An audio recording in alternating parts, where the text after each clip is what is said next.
Natale a tinte fosche. La crisi è grigia, come il cielo quando piove e fa freddo. Numeri da brividi. Un italiano su due si dichiara in povertà turistica e a nord-est il bollettino meteorologico della recessione è in linea con le previsioni nazionali. Solo il 20% dei veneti effettuerà una vacanza tra Natale e Capodanno. Il restante 80% resterà a casa e il 53% non si sposterà per motivi economici. I politici che si vergognano, che noi altri siamo in povertà per colpa suo de ori. Noi non ci siamo fatti regalo quest'anno sì, dobbiamo ancora prenderci qualcosa. Abbiamo rinunciato al nostro per farlo al bambino. C'è proprio un'atmosfera che non è piacevole.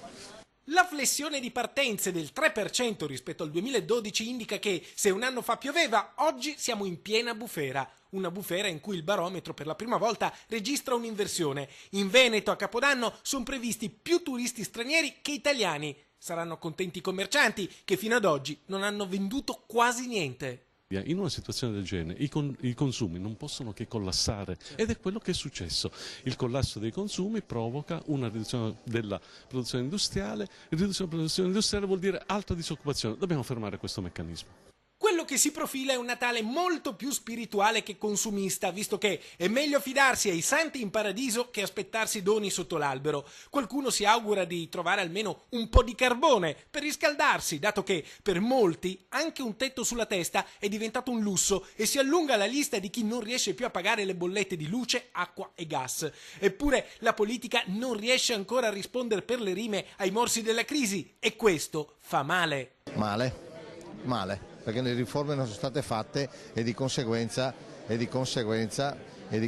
abbiamo qualche difficoltà sicuramente per il 2014.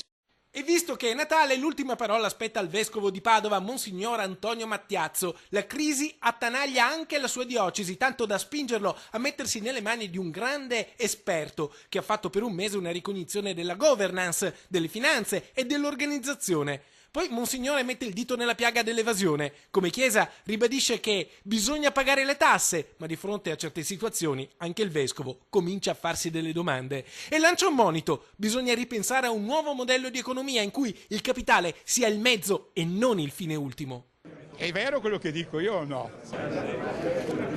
Mi pare che non è difficile condividere, è che dopo cosa succede? Uno dice il Papa che al primo posto ci mette il denaro e allora lì l'umano non viene più. E allora c'è chi ha troppo e chi non ha niente.